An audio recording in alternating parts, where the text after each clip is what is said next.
ये best horoscope है किसी पॉलिटिकल हाईएस्ट पोजीशन के लिए, प्रधानमंत्री जैसे पद के लिए। जिस दिन भी इनको मौका मिलेगा, she will prove herself as a very good, very मतलब ऑनेस्ट जो है प्राइम मिनिस्टर। मतलब आप देखिए, मैं एक बहुत बड़ी भविष्यवाणी कर रहा हूं कि सदन जो है सुषमा स्वराज को भूल जाएगा इनके आने के बाद। संसद और राज्यसभा दोनों एक बहुत बड़े ओरेटर को देखने जा रही है प्रियंका के रूप में। आज नेताओं भी सुन ले इस बात को कि उन्होंने जिस तरह से नरसंहार किया है, लाखों लोग मार दिए। ये जीवन हमेशा याद है कि प्रकृति का नियम है, एक्शन का इक्वल एंड अपोजिट रिएक्शन होता है। तो नेतन्याहू को अगर ये गलतफहमी है कि अमेरिका उनकी वहां पर दूर बैठ के मदद कर देगा, लेकिन पड़ोस में तो उनके खिलाफ इतना बड़ी नाकाबंदी हो चुकी है। 8वां घर का राहु इनके लिए डेथ लाइक सिचुएशन बनाएगा। नमस्कार, मैं हूं संजय शर्मा। आप देख रहे हैं 4 PM न्यूज नेटवर्क। संडे का दिन है, आप सबको बड़ा बेसब्री से इंतजार रहता है राजीव नारायण शर्मा जी के शो का। बड़ा हिट शो है, पूरी दुनिया के लोग इंतजार करते हैं। और एक साहब तो मुझे ये बता रहे थे कि वो अलार्म लगा के सिर्फ इसलिए उठते हैं, संडे को सुनते हैं और फिर सो जाते हैं। तो ऐसे बहुत सारे लोग हैं जो राजीव जी का शो सुनते हैं। हर बार की तरह मैं फिर कहूंगा कि अगर आपको ज्योतिष में यकीन हो तो आप ये शो देखिए, ज्योतिष में यकीन ना हो तो बिल्कुल मत देखिए। राजीव जी की कोई भविष्यवाणियां सही हुई है, कुछ गलत हुई है। राजीव जी पेशे से इंजीनियर हैं और उसके बाद उन्होंने कई सालों तक अध्यात्म की दुनिया में चले गए। ज्योतिष शास्त्र का बहुत जबरदस्त अध्ययन किया। तो एक इंजीनियर कैसे ज्योतिषी बनता है, कैसे बातचीत करता है, ये उनकी इस विधा में झलकता है। बहुत अच्छी बातचीत है इस बार, खास तौर से प्रियंका गांधी के भविष्य को लेकर। प्रियंका गांधी राजनीति में एंट्री कर रही हैं। पार्लियामेंट में उनकी क्या स्थिति होने वाली है, राजीव जी ने विस्तार से बताया है कि उनके सितारे क्या कहते हैं। इजराइल के प्रधानमंत्री पर हमला हुआ, ये बात उन्होंने पहले ही कह दी थी अपने शो में, और वाकई हमला हुआ और शेयर मार्केट की बैंड बज गई। ये भी राजीव जी पहले बता चुके थे। तो इस बार का शो बड़ा खास है। मेरी रिक्वेस्ट है आपसे, चैनल को सब्सक्राइब करिएगा, ज्वाइन करिएगा। चलते हैं राजीव जी के पास और पूरी बातचीत सुनते हैं। 4 PM न्यूज नेटवर्क में स्वागत है राजीव नारायण जी आपका। पहले तो मैं हाथ जोड़ के आपका अभिनंदन करता हूं, आपको शुक्रिया कहता हूं क्योंकि आपने मेरे अंदर हौसला बढ़ाया था 4 PM म्यूजिक को लेकर। जब मैंने 4 PM म्यूजिक शुरू किया, मैंने आपसे पूछा था कि आप जरा इसके ग्रह बता दीजिए, और आपने कैलकुलेशन करके कहा था कि ये चैनल बहुत अच्छा चलेगा। तो वास्तव में मेरी उम्मीद से अच्छा गया चैनल ये। पहले मैंने एक गैरेज में काम कर रहे लड़के को बंबई बुला के शहनावाज को उसका गाना रिकॉर्ड कराया, फिर वैष्णवी का गाना रिकॉर्ड कराया, फिर एक गणेश जी की स्तुति नोट कराई। और उसके बाद में हमने फणीश्वर नाथ रेणु, भारत के बहुत महान साहित्यकार हुए, बहुत अच्छी उन्होंने कहानियां लिखी हैं। उनकी कहानी थी रसप्रिया। उस पर हम लोगों ने 6-7 मिनट की म्यूजिकल फिल्म बनवाई। अमरीश शर्मा बहुत अच्छे डायरेक्टर हैं, बहुत अच्छे कलाकार हैं, उन्होंने वो बनाई पिक्चर। और पंकज त्रिपाठी जी का मैं बहुत शुक्रिया अदा करना चाहूंगा। पंकज त्रिपाठी जी का बड़ा उसमें रोल रहा। और शुक्रवार को बिहार में, उसमें पटना में उसका प्रीमियर हुआ। पंकज जी आए थे और पंकज त्रिपाठी वहां पर, और उस प्रीमियर में वो मौजूद रहे। तो वो बहुत अच्छी रसप्रिया का वो बड़ा 4 PM म्यूजिक को बड़ा लोगों ने सराहा इस तरह की प्रस्तुति को। किसी इतना बड़ा साहित्यकार, उसकी एक कहानी पे फिल्म बने और पूरी कहानी पे वो फिल्म जो है बहुत बड़ा संदेश दे रही है। तो आपका आभार कि 4 PM म्यूजिक बहुत अच्छा चल रहा है। तो मैंने सोचा आपको शुक्रिया अदा कर दूं। और दूसरी खुशखबरी है कि आपने कहा था कि चैनल अच्छा चलेगा, तो मुंबई में भी हमने जून में अपना ऑफिस खोल लिया है। हम महाराष्ट्र के लोगों से वहीं मुलाकात किया करेंगे। मुंबई भी अब आना जाना बढ़ेगा क्योंकि ऑफिस खुल गया है, तो नेचुरली मैं भी आऊँगा, जाऊँगा, बढ़ूँगा वहाँ पे। तो ये सब आपने आशीर्वाद दिया और राजीव जी ये सब हो गया। आगे भी भाई देखिए, अच्छा बिल्कुल बिल्कुल बिल्कुल, आपको पता है कि हमारे पहले प्रोग्राम की बात याद रखिए, वो एकदम बड़ा अच्छा एक मतलब धमाकेदार बात हुई थी कि भाई आग लगा देगा। तो आप देख रहे हैं कि, और दूसरा बात है कि आपका शुक्र जो है भाग्येश है, तो आप ग्लैमर वर्ड की तरफ आकर्षित क्यों हुए? कुंभ लगन के लिए शुक्र जो है हमारा भाग्येश है, तो योग कारक प्लेनेट भी है। तो इसके कारण ही आप देखिए ग्लैमर के फील्ड में आकर्षण हो रहा है। और अब भारत की जो ग्लैमर कैपिटल है उसमें आप पहुंच गए मुंबई में। तो आगे भी आने वाले टाइम में, अभी तो बहुत टाइम बाकी है, अभी तो 1.5 साल बाकी है। अभी भी हमने तो 3 साल की भविष्यवाणी की थी। सो मौज करिए।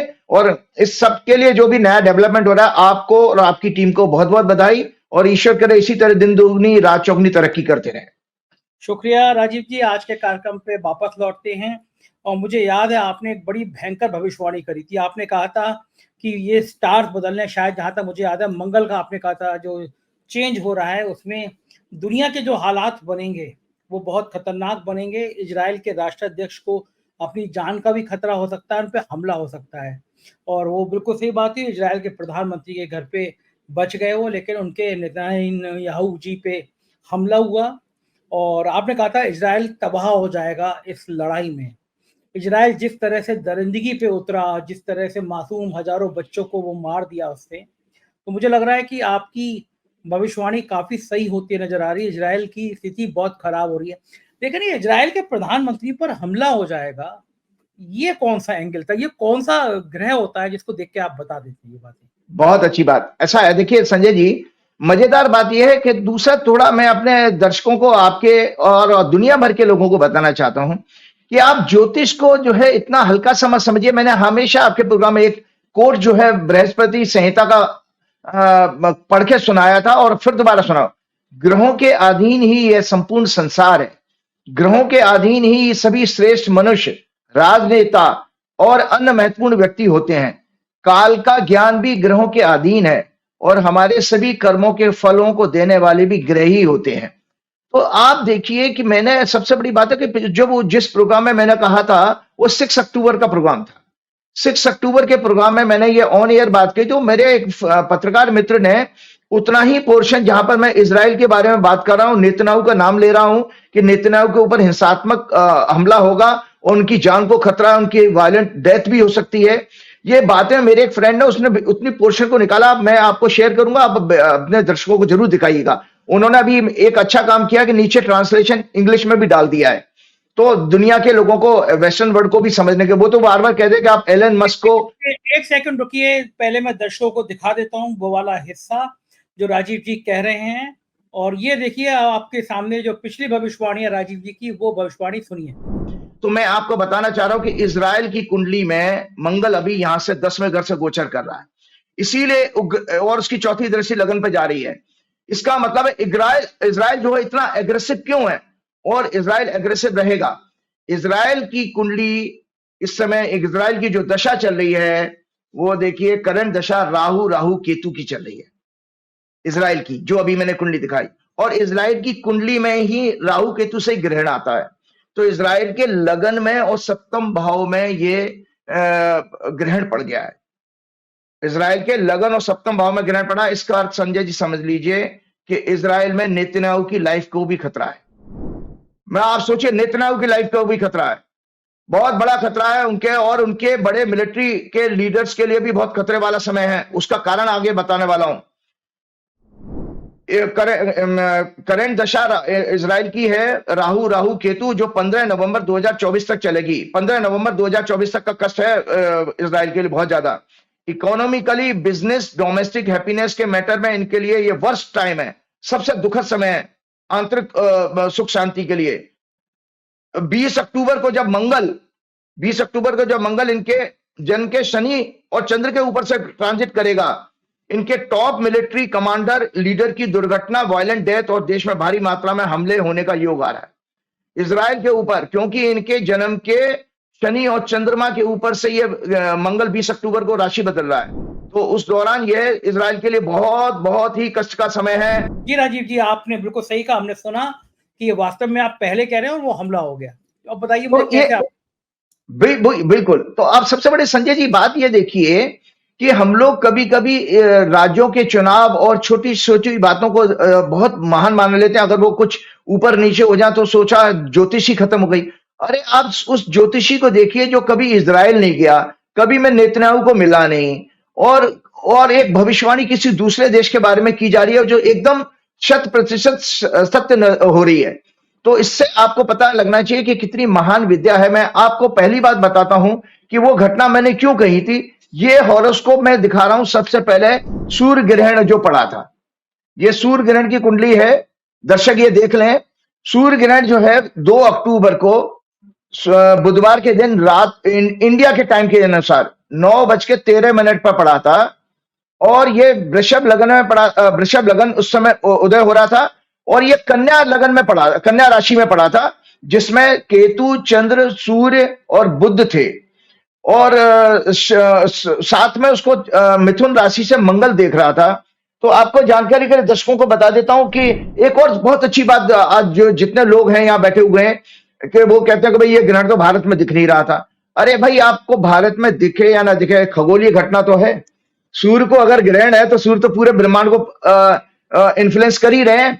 तो आपकी जानकारी के लिए बता देता हूं, ये है इजराइल की कुंडली। जो आपका जवाब था ना, ये इजराइल की कुंडली दर्शक देख रहे हैं, ये कि इस इजराइल की कुंडली कन्या लगन की है। तो ये इजराइल के लगन में ही पड़ गया ग्रहण। मतलब इजराइल की लगन होता है हमारा शरीर, फिजिकल बॉडी, उसमें आपका ग्रहण पड़ रहा है। और इनका जो है गोचर में जो मिथुन में बैठा हुआ मंगल, अब तो कर्क में आ गया मंगल, लेकिन उस समय मिथुन में था अक्टूबर के महीने में, 6 अक्टूबर को। और उसकी चौथी दृष्टि लगन पे जा रही थी, उस ग्रहण के योग को प्रभावित कर रहा था। और कन्या लगन के लिए ग्रहण जो है वो अष्टमेश है, 8वां घर का। 8वां घर होता है डेथ के लिए, डेथ इसी से देखी जाती है। और कैसी, मंगल अपने आप में एक हिंसा का कारक है, वायलेंट। तो और 10वां घर जो होता है बेसिकली राष्ट्रपति, प्रधानमंत्री, जो पावर में बैठे लोग, अथॉरिटी। आपने कहा ना कि किसने कैसे देख लिया आपने नेतन्याहू के लिए, तो चूंकि 10वां घर पावर में बैठा हुआ व्यक्ति को रिप्रेजेंट करता है, the person who is holding the highest office is seen from 10th house. उस 10th हाउस में बैठा हुआ मंगल और लगन को दृष्टि दे रहा है। तो इसके कारण मैंने ये बताया था कि ये नेतन्याहू की लाइफ के लिए खतरा है। और इतना ही नहीं, मंगल अपने आप में आर्म फोर्सेस का सिग्निफिकेटर भी है। तो मैंने उस प्रोग्राम में ये भी कहा था, उस पोर्शन में, कि इनके बड़े बड़े मिलिट्री कमांडर्स को भी खतरा है। तो अब आप देखिए कि संजय जी, आज के जीवन में हम देखिए हम कितने असुरक्षित, कितने इनसिक्योर हो चुके हैं। अब वहां पर कोई AK-47 उसकी जरूरत नहीं है। आज तो आप ड्रोन से अटैक कर दीजिए कहीं पे भी, आप कोई दुनिया में कोई कहीं सुरक्षित नहीं है। कभी आप पेजर से मार देते हो लोगों को, कभी आप ड्रोन से हमला कर देते हो, तो आप कोई और बंकर में जो है बड़े बड़े टेररिस्ट जो है, हिजबुल्लाह के नेता और हमास के नेता बंकर में बैठे मारे गए। आप देखो, वो अभी हमास के चीफ का जो इजराइल ने जो हत्या करी थी, वो उसको उसकी चेयर पे बैठी हुई बॉडी मिली है, वीडियो आप लोगों ने देखी होगी, और छड़ी से वो ड्रोन को हटाने की कोशिश कर रहा है। तो ये आज नेतन्याहू भी सुन ले इस बात को कि उन्होंने जिस तरह से नरसंहार किया है, लाखों लोग मार दिए। ये जीवन हमेशा याद है कि प्रकृति का नियम है, एक्शन का इक्वल एंड अपोजिट रिएक्शन होता है। फूलन देवी ने जिंदगी भर हत्याएं की, अपनी कोठी पर उसको गोली मार दी गई थी, याद रखिएगा। तो जितने भी वायलेंट लोग होते हैं, चाहे वो आपका नेपोलियन बोनापार्ट हो, चाहे सिकंदर हो, कोई भी हो, ये लोग सब वायलेंट एंड इनका क्यों होता है? तो नेतन्याहू की डेस्टिनी भी इसी तरह की इजराइल में बता रही है। और सबसे बड़ी बात कि जिस ईरान को ये धमकाने की कोशिश कर रहे थे, मैंने आपकी कुंडली में, आपके हॉरोस्कोप में ईरान की हॉरोस्कोप भी दिखाई थी। ये ईरान की हॉरोस्कोप है। ईरान जो फॉर्म हुआ था 1 अप्रैल 1979 को, 3 बजे का टाइम है, तेहरान इसका है, कर्क लगन है। और इसमें मैंने बताया था कि कर्क लगन में अब चंद्रमा जो है इसमें लगन में आ गया, राजयोग बन रहा है, जिसके कारण मैंने आपके उसमें बताया कि इस्लामिक रिपब्लिक की कर्क लगन की कुंडली है। 2 अक्टूबर 2024 का इक्लिप्स उनके 3rd हाउस में पड़ा है। अतः इनके पड़ोसी देशों के लिए मंथ विनाशकारी होगा। पड़ोस में कौन है? इजराइल। 20 अक्टूबर को जब मंगल इनके लगन में आएगा, तब इनके लिए राजयोग जैसी स्थिति होगी।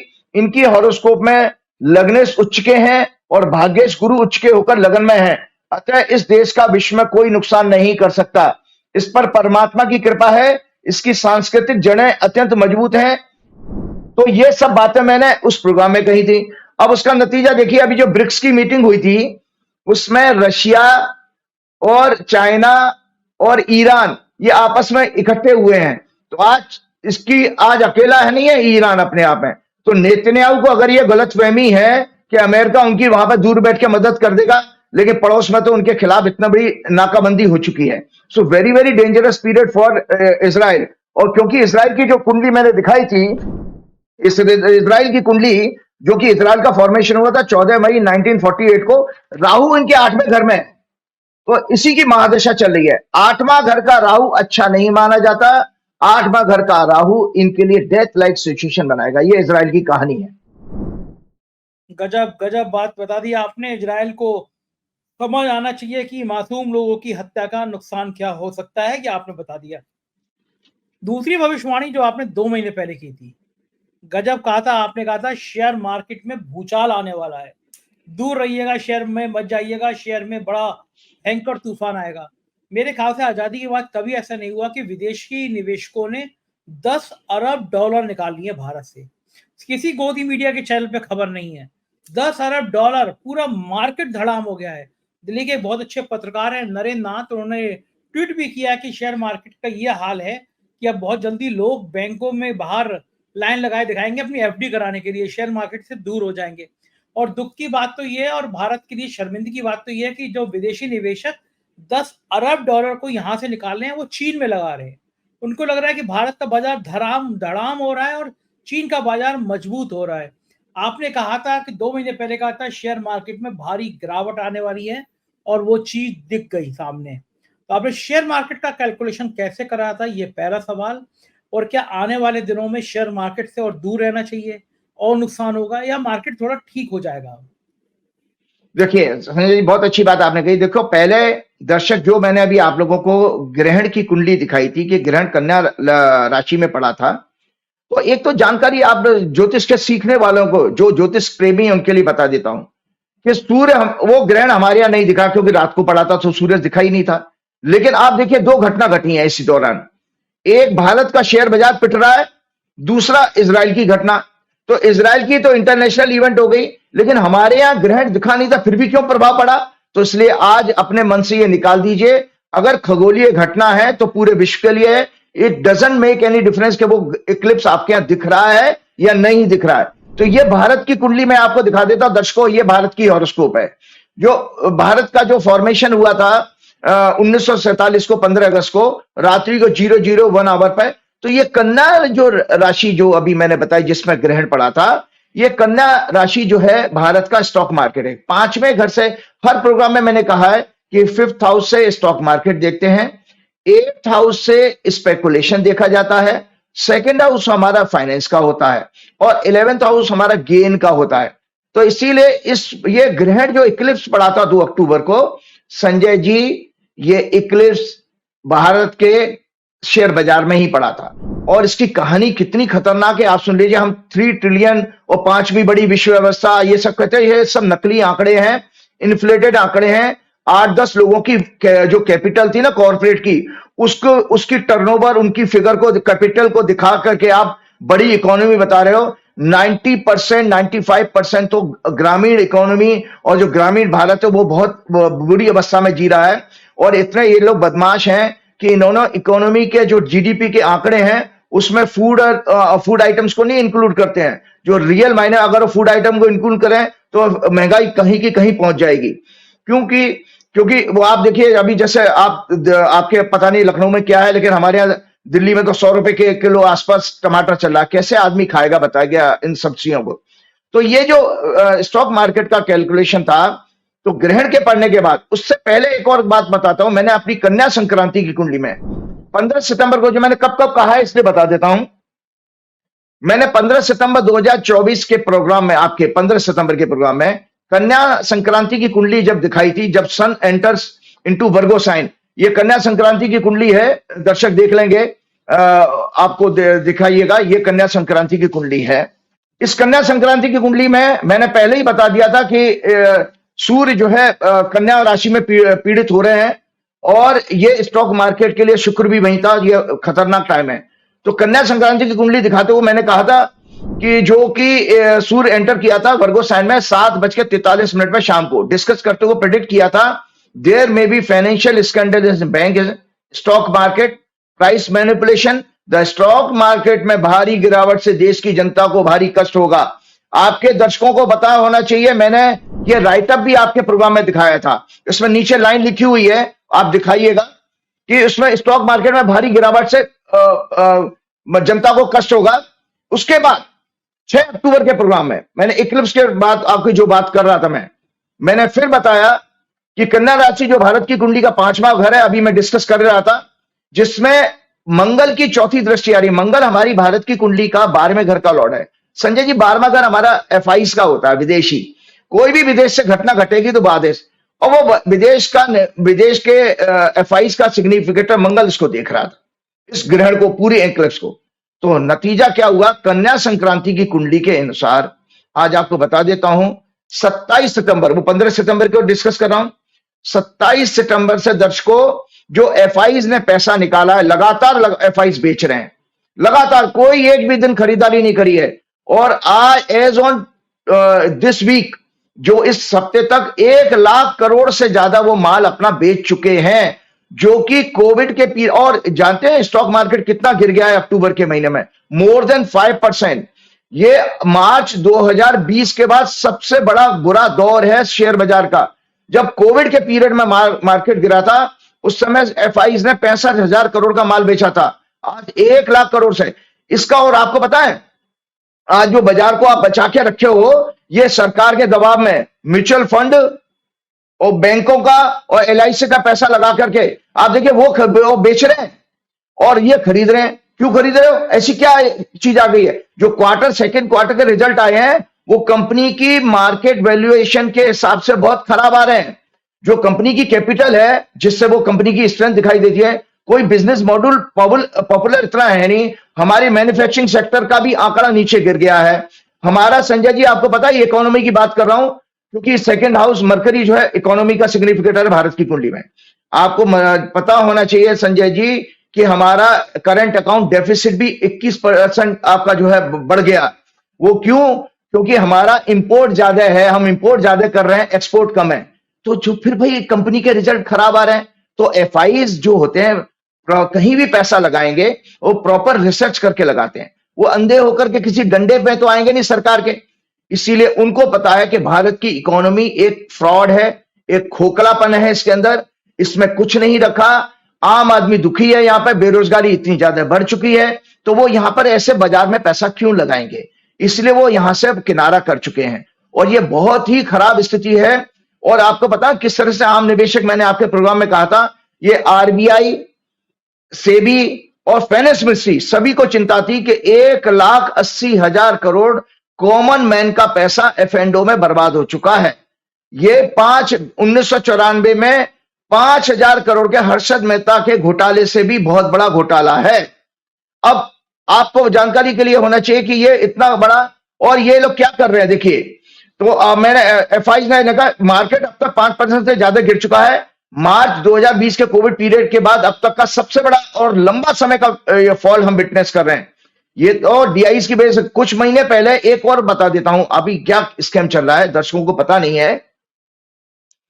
सेबी ने अनिल अंबानी के खिलाफ कुछ महीने, 1.5 महीने पहले बैन लगाया था उनको। क्या बैन था? उसके बड़े अधिकारियों को और अनिल अंबानी को 624 करोड़ के फंड डायवर्जन के इलीगल ट्रांसफर के केस में बैन कर दिया था। रिपोर्ट उसकी कहती है, सेबी की report says the mastermind behind the fraudulent scheme is the chairman of ADAG group, मतलब Anil Ambani. It says they loaned large sums of money to various entities connected to Anil Ambani that was never paid back. वो खा गए पैसा, public का पैसा आया और आपने अपने लोगों को लोन बांट दिया, हो गया मामला, और कंपनी फिर सिक कर दी। आपको पता है करते क्या? अब उसमें देखिए स्कैम क्या, मैंने अपने पर्सनल मित्रों को कहा था कि उसमें स्कैम क्या है कि अनिल अंबानी का शेयर पिछले कुछ सालों से पिट रहा था। वो शेयर फिर इस दौरान जब बूम आया तो वो शेयर चढ़ के काफी अच्छे रेट पे पहुंच गए थे। तो अनिल अंबानी जी को पता होगा कि भाई सेबी कोई एक्शन लेने वाली है। अनिल अंबानी ने ऊपर के रेट पे माल बेच दिया, ऊपर के रेट पे, और शॉर्ट भी करा होगा। और उसके बाद अनिल अंबानी के लगभग 20 से 30% शेयर गिर गए थे इस न्यूज आने के बाद में। आज आपको दर्शकों जानकारी के लिए बता दे तो मैंने उस समय भी कह दिया था अपने कुछ नजदीकी लोगों को कि अनिल अंबानी को इस ऑर्डर के खिलाफ स्टे मिल जाएगा। अब अनिल अंबानी को उस ऑर्डर के खिलाफ स्टे अभी कुछ दिन पहले मिल गया। अब अनिल अंबानी का वही शेयर गिरे हुए फिर ऊपर चलेंगे। अनिल अंबानी नीचे के भाव पर खरीदेंगे, ऊपर के भाव पर बेच दिया और नीचे के भाव पर खरीदेंगे, फिर इन्फ्लेट करेंगे। तो उसका नतीजा क्या हो रहा है दर्शकों? ये प्राइस मैनिपुलेशन इसी को कहते हैं।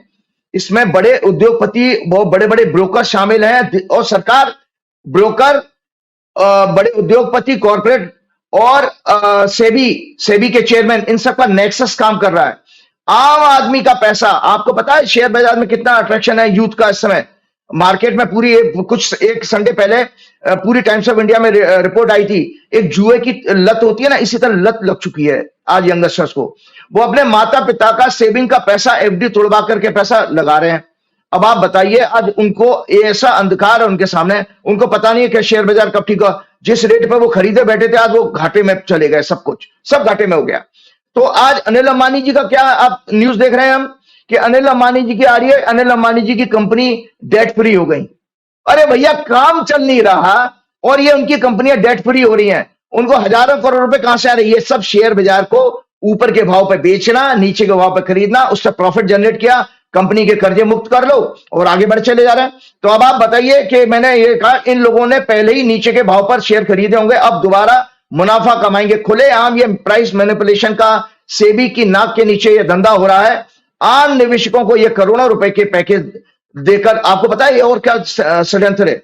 आम निवेशकों को ये जो सीएनबीसी चैनल और क्या नाम है, फाइनेंस का चैनल है, इस पर जो बड़े बड़े वो बैठ जाते हैं, सब पेड लोग होते हैं करोड़ों रुपए के, ये पब्लिक को बेवकूफ बनाते हैं, ट्रैप करते हैं, टिप्स देते हैं, कहते हैं भाई ये कंपनी ऊपर जाएगी, शेयर बाजार 1 लाख करोड़ का हो जाएगा, निफ्टी जो है 1 लाख हो जाए, 25,000 30,000 हो जाएगी, शेयर बाजार 1 लाख के इंडेक्स पर पहुंचेगा, और खरीदवा के आज वो सब गायब हो गए हैं स्क्रीन से।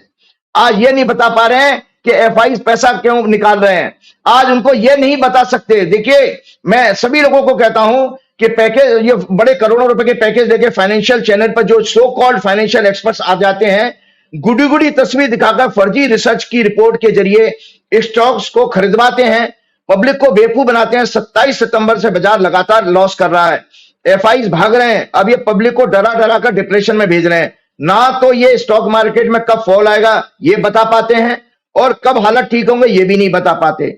पब्लिक इनकी बातों में आकर ट्रैप हो जाती है, इसीलिए एफ&ओ में 93% लोगों ने, आम लोगों ने पैसा गवाया। एक और फ्रॉड आपको बता देता हूं संजय जी, और ये फ्रॉड इसलिए बता रहा हूं क्योंकि मैं ये सब भविष्यवाणियां बीजेपी की कुंडली में जो एनुअल हॉरोस्कोप थी उसमें बताया था। ये बीजेपी की एनुअल हॉरोस्कोप है, और बीजेपी की कुंडली जो मैं दर्शकों बता रहा हूं, ये जन्म की कुंडली में भी, बीजेपी की कुंडली में नाना प्रकार के फाइनेंशियल फ्रॉड का योग है। ये हर प्रोग्राम में मैंने आप लोगों को दिखाया है, और ये इसमें राइटअप में भी लिखा है कि क्या नाम है, शेयर बाजार में, हाँ ये राइटअप भी दर्शक देखे, इसमें भी मैंने कहा कि स्टॉक मार्केट में मैनिपुलेशन और फाइनेंशियल स्कैंडल होंगे। आपको सहारा एक कंपनी आपकी थी लखनऊ की, सुब्रत रॉय जी ने किसी जमाने में आम गरीब जनता के लिए कुछ सेविंग का एक स्कीम शुरू करी थी संजय जी, उसके जरिए 17, अब सुब्रत राय तो इस दुनिया में नहीं है, करीब 17-18 हजार करोड़ पैसा आया था, जो मैं ब्याज के 25,000 करोड़ रुपए हो चुका है। एक किसी रिपोर्ट में मैंने पढ़ा था, उसको सुप्रीम कोर्ट में जब आम निवेशकों को पैसा वापस नहीं किया गया, सुप्रीम कोर्ट में जब मैटर गया, तो उसमें से केवल सेबी ने 150 करोड़ रुपए अभी बांटे हैं उन गरीब लोगों को। और उसमें गरीब कौन से थे? रिक्शे वाले, सब्जी वाले, चाय वाले, इन लोगों ने जो पहले घर में आकर के नहीं पासबुक पे वो एंट्री कराते थे, ऐसी स्कीम हमने भी जमा कराया था। तो आप ये देखिए, ये पूरा का पूरा ये 150 करोड़ सेबी ने बांटा है, बाकी अभी 24-25 हजार करोड़ इनके पास है। ये लोग सब बड़े लोग पैसा, उस पैसे को खा जाएंगे। सरकार की तरफ से कोई कार्रवाई नहीं हो रही है। आम निवेशक अपनी गाड़ी कमाई को, की सेविंग को स्टॉक मार्केट में लगाकर डेली उसे गंवा रहा है, परंतु अनिल भाई बिना किसी बिजनेस ग्रोथ के और बिजनेस ग्रोथ के द्वारा प्रॉफिट के बाजार से पैसा इकट्ठा कर रहे हैं, प्राइस मैनिपुलेशन से अपनी कंपनीज को डेट फ्री कर रहे हैं। अदानी भी, रोज अदानी की न्यूज आती है कि इस कंपनी को कब्जा कर लिया, इस कंपनी को खरीद लिया। तो ये सब चीजें क्यों हो रही हैं? ये सब फाइनेंशियल स्कैंडल्स हैं। हाँ, ये बात दुर्भाग्य जरूर है कि हमें इसमें निराशा सुप्रीम कोर्ट से भी हुई। और मजेदार बात देखो, हमने चीफ जस्टिस साहब ने जब ये प्रश्न पूछा था, तो जो मैंने प्रोग्राम में अपनी बात कही थी, आज मैं देख रहा हूं सोशल मीडिया पे काफी ट्रोलिंग हो रही है उनकी, चीफ जस्टिस की।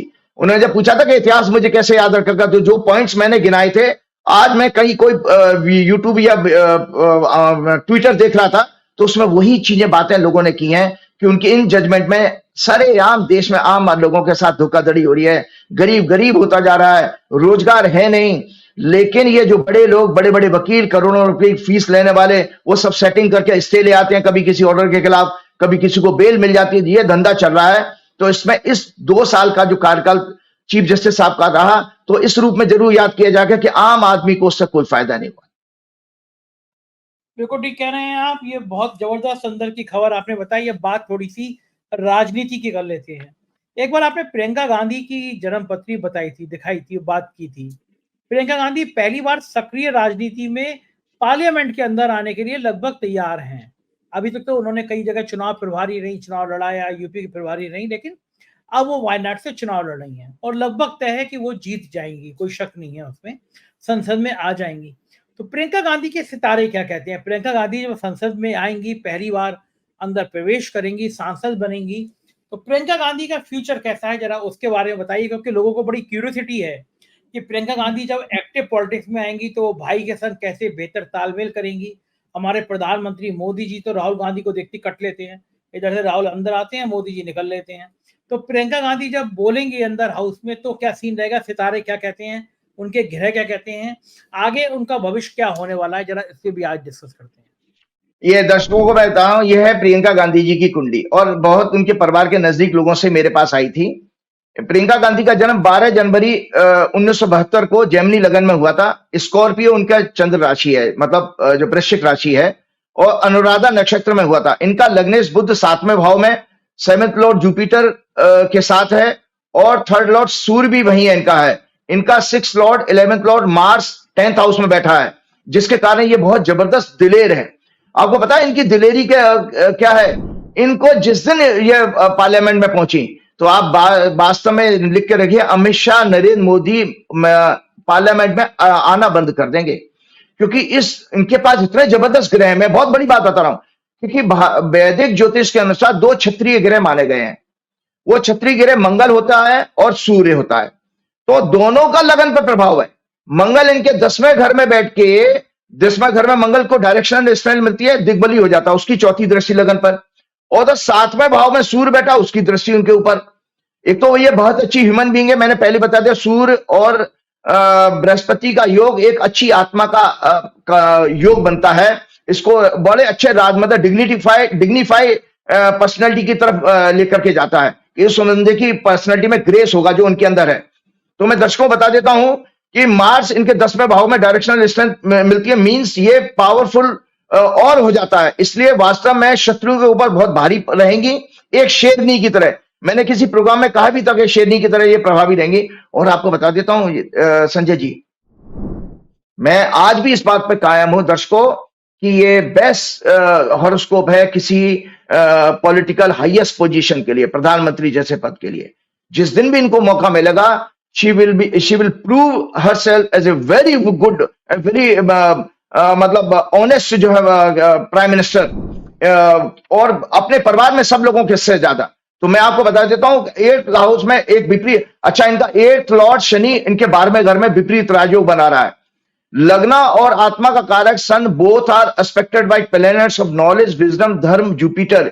इसलिए ये बहुत अच्छी ह्यूमन बीइंग है, अपने साथ काम करने वाले प्रत्येक सहयोगी की मदद करने वाली, उनका दिल जीतने वाली हैं। She has got tremendous networking power and campaigning skill. Excellent communicator भी है, very much attached to mother and brother. अपने भाई से और मां से इनका बहुत जबरदस्त लगाव रहेगा, जबरदस्त लगाव रहेगा। और इनकी ब्यूटी क्या है इनकी हॉरोस्कोप की? इनका 5th लॉर्ड इन 9th हाउस, मेकिंग हम वेरी कंपैशनेट, एम्पैथी है, respect of democracy, belief in human values, morality, ethics and great devotional and spiritual power. ये अच्छी भगत भी होनी चाहिए, मतलब इनके पास डिवोशनल पावर भी है और स्पिरिचुअल इनका क्वेश्चन भी बहुत अच्छा है, क्योंकि इनका 5th लॉर्ड 5th हाउस से डिवोशन देखते हैं और 9th हाउस होता है हमारा स्पिरिचुअलिटी का। तो 5th लॉर्ड 9th हाउस में चला गया, तो इसलिए बहुत स्पिरिचुअल भी है। She will be very kind towards female children, youth and elderly people.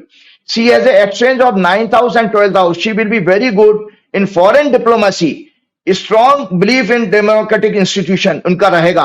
Very supporting in health and education policy.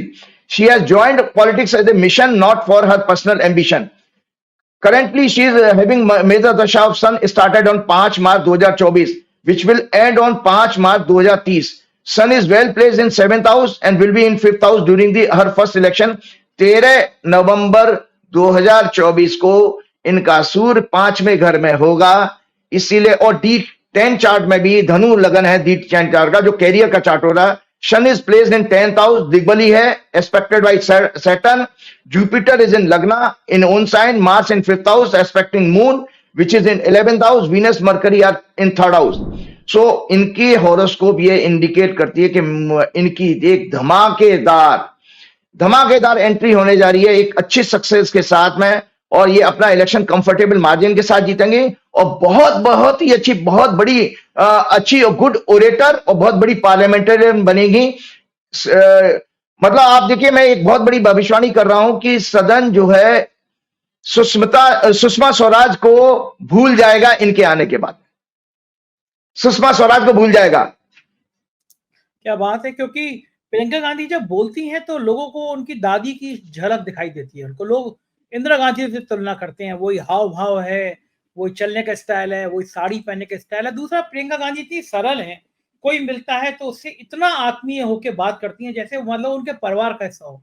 मैंने बहुत दौरे किए अमेठी और रायबरेली के, मैं कई विजिट किए मैंने अमेठी के लोग किस्सा बताते हैं कि प्रियंका आती थी तो कैसे वो जमीन पे बैठ जाती थी, चारपाई पे उनके संग बैठ जाती थी, कोई बुजुर्ग महिला है गले से लगा लेती थी, बच्चे को गोदी में उठा लेती थी। तो प्रियंका गांधी से जो लोगों को मिलने का तरीका है वो इतना आत्मीयता वाला है कि लोग बड़ा सहज महसूस करते हैं। तो क्या लगता है कि प्रियंका गांधी का ये जो राजनीतिक जीवन शुरू होने वाला है एज ए सांसद, इसकी ऊंचाइयां क्या पार्टी के अंदर भी मजबूती दिलाएगी? मतलब संगठन में भी कोई बड़ा पद होगा उनको? ये मैं जी, क्योंकि मेरा सवाल ये है कि राहुल गांधी जो है उनके अंदर एक योगी टाइप की स्थिति है उनकी। मैं तो ये मानता हूं, मैं तो जब मिला था राहुल गांधी से और मैं बहुत देर रहा उनके संपर्क में, मैंने देखा कि अजब से एक ऑरा सा है। और मुझे ये भी लगता है राजीव जी कि साइंस की दृष्टि से हमारे यहाँ के डिप्टी सीएम थे, उन्होंने कहा कि हम तो भैया जांच कराएंगे तो आदमी को ठंड क्यों नहीं लगती। दिसंबर जनवरी कड़कड़ाती ठंड में वो आदमी बंदा टी शर्ट में पहन के घूम के निकल पड़ता है। ये शरीर को साधना होता है। जो हमारे पुराने जमाने के तपस्वी योगी होते थे, शरीर को साथी तो थे। या जो अभी भी जैन धर्म के लोग हैं, वो कोई वस्त्र धारण नहीं करते, तो वो ठंड में भी ऐसे रहते हैं, वो गर्मी में भी ऐसे रहते हैं। नागा स्वामी है, नागा बाबा जो लोग होते हैं वो भी ऐसे रहते हैं। तो मतलब मैं उतनी श्रेणी में नहीं कर रहा, लेकिन एक शरीर को साधना बड़ी बात होती है। तो राहुल गांधी राजनीति में सफल बहुत ज्यादा, शायद इसलिए वो झूठ नहीं बोलते, मतलब वो उनको दांव पेच करना नहीं आता। तो एक जब पार्टी के अंदर अगर उनको फायदा भी हो रहा होगा, गलत चीज होगी, थोड़ी सी दाएं बाएं करने वाली बातें होगी, दूसरे पे हमला करने वाली होगी, थोड़ा बचते हैं। लेकिन प्रियंका गांधी सीधा अटैक करती हैं। और नरेंद्र मोदी जी ने एक बार कहा, जब वो घिर गए मोदी जी कि प्रियंका तो मेरी बेटी जैसी है, उन्होंने तुरंत पलट कर कहा आप मेरे पिता जैसे नहीं हो सकते, मेरे पिता राजीव गांधी हैं। तो वो जो शैली है वो शैली है। तो प्रियंका गांधी क्या कांग्रेस के संगठन में भी कोई बड़ा पद हासिल कर सकती हैं? जी बिल्कुल, मैंने कहा, मैं आज भी इस बात को कायम है दर्शकों, मैंने एक प्रोग्राम जुलाई में किया था, शायद 9 जुलाई याद है, कि प्रियंका गांधी भविष्य की प्रधानमंत्री पद का मटेरियल है इनके अंदर, ये फ्यूचर की प्राइम मिनिस्टर है। राहुल गांधी को बार बार मैं अपने पीएम वाली पोजीशन के लिए मना करता रहा, ही इज अ सेंट, वो एक बहुत अच्छे इंसान है, अच्छे ह्यूमन बीइंग है, बहुत अच्छे कोऑर्डिनेटर हो सकते हैं, संगठन को इकट्ठा कर सकते हो। बल्कि मैंने एक बहुत बात आगे बढ़ के कही थी कि आज उनको उस चीज पर फोकस करना चाहिए, विश्व में एक बहुत बड़े एक नेता के रूप में उनको प्रोजेक्ट करना चाहिए, क्योंकि उनके अंदर इतनी एम्पैथी है जो कि आज विश्व में खत्म हो गई, जगह जगह युद्ध हो रहे हैं, पढ़े लिखे हैं, बहुत अच्छी नॉलेज है उनको। मैंने कई प्रोग्राम में सुना, मैं कभी मिला नहीं हूं। मैं दर्शकों आपको बता दूं, मेरी कोशिश है, मैं संपर्क किसी लोगों से कहा कि मैं राहुल गांधी को अपनी बेटी की शादी के लिए इन्विटेशन देने जरूर जाऊंगा मेरे, और मुझे ऐसा फर्म बिलीफ है कि मेरे जैसे साधारण व्यक्ति की बेटी की शादी में वो जरूर आएंगे। मुझे इन लोगों को जरूर बुलाना है, क्योंकि ये बहुत अच्छे लोग हैं, और मेरा सौभाग्य होगा कि मैं इन लोगों से कभी मिल पाऊं। मेरा कोई वैसे जान पहचान नहीं है, लेकिन कुछ संपर्क में मैंने लोगों से इनसे कहा है। तो आप बिल्कुल बात ठीक कह रहे हैं। ये बात आप याद रखिए कि संसद और राज्यसभा दोनों एक बहुत बड़े ओरेटर को देखने जा रही है प्रियंका के रूप में, और सुषमा स्वराज को लोग भूल जाएंगे। मतलब सुषमा स्वराज उनके सामने कहीं टिकेंगी नहीं। मतलब वो तो हालांकि दिवंगत हो चुकी है, लेकिन फिर भी सुषमा जी बहुत अच्छी ओरेटर थी, बहुत अच्छा स्पीच देती थी, जबरदस्त उनको नॉलेज थी, लेकिन उस नॉलेज को भी लोग भूल जाएंगे प्रियंका के आते। तो ये मेरी अपनी आगे की भविष्यवाणी प्रियंका के बारे में। और उनके पास क्या कि उनकी चंद्र कुंडली में देखिए, प्रियंका की चंद्र कुंडली में धनु लगन आता है 2nd हाउस में, और बुध और सूर्य और बृहस्पति अपनी राशि का है। तो 2nd हाउस में इनको सरस्वती योग है, आपका सेकंड हाउस अगर अच्छा होता है तो आपके ओरेटरी पावर, गाना गाने की और कम्युनिकेशन की बहुत अच्छी पावर होती है। तो प्रियंका गांधी के अंदर वो बाई बर्थ गुण बहुत अच्छे हैं उनके हॉरोस्कोप। बिल्कुल ठीक है। मेरी तरफ से ये आखिरी सवाल कि आपने पहले भी अमेरिका के चुनाव को लेके कई भविष्यवाणियां कही हैं जो सही हुई हैं। अमेरिका का रिजल्ट आ जाएगा, बहुत जल्दी आ जाएगा। इस बार अमेरिका की गणना क्या कहती है कि कमला हैरिस या फिर ट्रंप? आपके हिसाब से कौन आ रहा है अमेरिका में? देखिए दर्शकों, मैं थोड़ा सा आज एक टेक्निकल विषय है, I would like to speak in English also, so that कि हमारे फॉरेन के कुछ जो ऑडियंस है उनको क्लियर हो जाए। जो आप पहले हिंदी में बता दीजिए और फिर उसका अंग्रेजी में। हाँ, तो मैं लो, उसमें बता रहा हूं, क्योंकि ये बात बिल्कुल ठीक है। वो ट्वीट आप जरूर दिखाइएगा कि हनुमान जी के आशीर्वाद से पिछले दोनों राष्ट्रपति के चुनाव की भविष्यवाणी मेरे ही नाम में थी। मैंने 2016 में हिलेरी के हारने की भविष्यवाणी की थी, ट्रंप के जीतने की, और उसी ट्रंप के हारने की 2020 में मैंने की थी। वो ऑन रिकॉर्ड है, उसमें कोई मैनिपुलेशन हो नहीं सकती। तो सबसे पहले दर्शकों में ये यूएसए की हॉरोस्कोप दिखा रहा हूं। ये यूएसए की हॉरोस्कोप है। इस यूएसए के हॉरोस्कोप में यूएसए जो फॉर्म हुआ था आज 4 जुलाई 1776, 1776, Thursday 10 hour 20 minute, Pennsylvania USA में इसका जन्म हुआ था। सिंह लगन की कुंडली है। दूसरे घर में शनि है, तो छठवें घर में केतु है, सातवें घर में चंद्रमा, और इनके 11th हाउस में सूर्य, गुरु, शुक्र, मंगल, और इनके 12वें भाव में राहु और मरकरी है। इनका धनेश जो है 12वें घर में चला गया, और राहु की दशा चल रही है इनकी, 12वें घर के लॉर्ड की राहु की दशा। तो दर्शकों को जानकारी के लिए बता देता हूं कि जैसे इजराइल की कुंडली में 8वें घर की राहु की दशा थी, तो अमेरिका के लिए भी बहुत अच्छा समय नहीं है। अमेरिका की भी 12वें घर के राहु की दशा है, पूरी 18 बरस की। तो मैं जल्दी से अपने आगे बात कहता हूं। According to Vedic astrology, moon signifies mind, psychology, opinion, perceptions of people, masses. As on the day of election, 410 axis of US horoscope will be expected by all benefic planets, and moon is also in benefic sign and with no malefic aspects of any planet. Next day, जो अगला दिन होगा 6 नवंबर को, 5 नवंबर को चुनाव है दर्शकों। Next day 10th Lord, 3rd Lord Venus, which signifies female, will also be with moon. मतलब शुक्र जो है चंद्रमा के साथ होगा, और चंद्रमा शुक्र दोनों स्त्री ग्रह हैं, फीमेल प्लेनेट है, जो 5th हाउस में। तो दर्शकों, हमने जब एस्ट्रोलॉजी में रिसर्च कर रहे थे प्रधानमंत्री और राष्ट्रपति के लिए कब कौन बन सकता है, तो उसमें 5th हाउस का इन्वॉल्वमेंट आया था। पाराशर ऋषि ने भी ये कहा कि 5th हाउस जो है किंग का और मिनिस्टर का, चीफ मिनिस्टर का होता है। तो उसमें दोनों स्त्री ग्रह का आ जाना ये इंडिकेट करता है, hence American may go for a glamorous, energetic, much younger, educated candidate as next president of country. तो किसी फीमेल का लिंक आ रहा है, क्योंकि अमेरिका की जो अभी वर्तमान में जो दशा चल रही है राहु की है, राहु में शनि की दशा चल रही है। तो इसलिए अमेरिका की हॉरोस्कोप जो मैंने दिखाई उसका हिंट मिलता है कि किसी फीमेल का आना। अब एक और हॉरोस्कोप हमने इसी तरह की रिसर्च दोनों बार में मैंने यही की थी। ये पार्टी है डेमोक्रेट पार्टी, ये डेमोक्रेट पार्टी है दर्शक, ये देख लें। डेमोक्रेट पार्टी जो जिसकी कैंडिडेट है आपकी कमला हैरिस। डेमोक्रेट पार्टी फॉर्म हुई थी 8 जनवरी 1828, ट्यूसडे 11 आवर 14 मिनट का बर्थ है। पाइसेस लगन है, इनके चौथे घर में शनि और 10वें घर में सूर्य बुध, उनके 8वें घर में मंगल, जुपिटर, राहु, और 11th हाउस में वीनस और केतु। तो इस हॉरोस्कोप को भी मैं बता देता हूं। इस हॉरोस्कोप के according moon chart, from moon chart the dasha is having connection with the house of power and crown. जो उनकी अभी दशा चल रही है, इनकी दशा करंटली है मरकरी की, और मरकरी में इनका शुक्र की दशा आ रही है, और इनके D10 जो कैरियर का चार्ट है, शुक्र और मरकरी 10th हाउस में ही बैठे हैं, और शुक्र उच्च का है। तो शुक्र को जैसे अभी मैंने बताया वीनस को, Venus is a female planet, इसलिए in D10 chart both Mercury and Venus are in 10th house. Venus is exalted, it is Gemini Lagna, and Venus is 5th lord making Raj Yoga. The planetary position of Democratic Party indicates good fortune of their female candidate for presidential elections. They may get very good votes of youth, females, non-resident Americans, including Asian Americans, Afro-Americans. Average votes of senior citizen, people at large will endorse their energetic leader. तो आपको दर्शकों जानकारी बता देता हूं कि Democrat party का candidate winner होगा, ये उनकी हॉरोस्कोप दिखाती है। ये रिपब्लिकन पार्टी की हॉरोस्कोप है।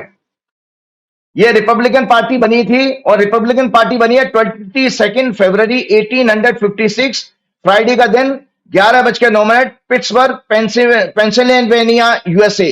ये टॉरस लगन की कुंडली है जिसमें शनि दूसरे घर में, चंद्रमा मंगल इनके 5वें घर में, बृहस्पति सूर्य बुध 10वें घर में, शुक्र इनके 9वें घर में और राहु इनके 12वें। बहुत स्ट्रॉन्ग हॉरोस्कोप है इनकी, लेकिन वर्तमान में इनका जो ग्रह काल है वो बहुत अच्छा नहीं है, क्योंकि there 10th lord will be affected by 12th lord Mars.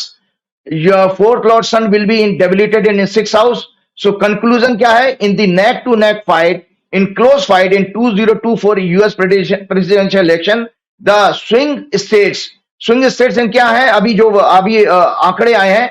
swing states हैं Michigan, Pennsylvania, Wisconsin, Arizona, Georgia, Nevada and North Carolina. ये डेमोक्रेट को इनको फेवर करेंगे। इनके जो स्विंग स्टेट्स की जो टोटल इलेक्टोरल वोट्स हैं वो 93 हैं और इनके टोटल दर्शकों की जानकारी के बता दो 538 वोट्स हैं, टोटल सीट्स हैं, जिसमें इनको किसी भी पार्टी को 270 चाहिए ही चाहिए। तो इन क्लोज फाइट यहां पर अमेरिका की हॉरोस्कोप में इंडिकेट होता है कि किसी फीमेल का वापस आना जाना। अब मैं जल्दी से कमला हैरिस जी की हॉरोस्कोप दिखा देता हूं। ये कमला जी की हॉरोस्कोप है। कमला जी का बर्थ हुआ था 20 अक्टूबर 1964 को। मिथुन लगन की कुंडली है, मंगल दूसरे घर में, शुक्र तीसरे घर में, सूर्य और बुध 5वें घर में, केतु 6वें घर में और शनि इनका आपका 9th लॉर्ड होकर 9th हाउस में ही गोचर कर रहा है अभी भी। और चंद्रमा इनका मेष का है 11th हाउस में, जुपिटर इनका 12वें घर में है, जो जन्म के जुपिटर से गोचर कर रहा है। ये दर्शकों ट्रंप की हॉरोस्कोप है, डोनाल्ड ट्रंप की। ये डोनाल्ड ट्रंप का जन्म 14 जून 1946 को हुआ था, 10:56 जमैका न्यूयॉर्क में। सिंह लगन की कुंडली, दूसरे घर में बृहस्पति, चौथे घर में केतु मून, 10वें घर में सूर्य राहु और इनका मरकरी इनके 11th हाउस में, वीनस और शनि और वीनस इनके 12वें घर में है। इनके और कमला जी के बीच में एक डिफरेंस आ गया। ये जो दोनों हॉरोस्कोप मैंने दिखाई है, कमला जी का 9th लॉर्ड 9th हाउस से गोचर कर रहा है, मतलब भाग्य मजबूत है, जबकि ट्रंप की जो हॉरोस्कोप मैंने दिखाई है उसमें मेष लगन का स्वामी मंगल 12वें घर में चला गया, प्लस उनके 12वें घर का लॉर्ड जो है नीच का 3rd हाउस में है। इसी तरह से कमला जी के केस में मैं बता देता हूं कि हर सब पीरियड इनका भी वर्तमान में राहु और वीनस की दशा चल रही है, which are great friend to each other, placed in 311 axis, Venus in 12th lord and 5th lord. From moon chart it is in 5th house. On the day of election, this Venus will be in 6th house with Lagna lord Mercury, but will move into 7th house on 6th November 2024. Her sub period is moon, which will be transiting through 9th house from natal moon. इनका जो चंद्रमा जो period प्रत्यंत दशा चंद्रमा की चल रही है, संजय जी जल्दी से खत्म करता हूं, वो प्रत्यंत दशा का स्वामी चंद्रमा है और इनके जन्म के चंद्रमा से भाग्य स्थान में होगा। तो ग्रहों की स्थिति यह हुई कि इसके विपरीत डोनाल्ड ट्रंप का चंद्रमा इनके 2nd हाउस में होगा, मतलब 212 एक्सेस बना रहा है, क्योंकि इनका वृश्चिक राशि है और इसीलिए डोनाल्ड ट्रंप बहुत वेवरिंग वाले हैं। दो बेसिक डिफरेंस है। कमला has a very sound state of mind with clear vision about the rule of law, governance, government policies and geopolitical aspects of entire world, while Trump has a wavered and unstable mindset with delusion and with negative and deceptive thoughts. He may ruin the government and does not have any clear vision, clear and stable vision about the country and world. Kamala has more empathy, ethics, moral values, respect of democracy, democratic institution, and respect for rule of law. She may do well for the employment, immigration policies, world diplomacy. She may be an angel for non-Americans as well as American citizens.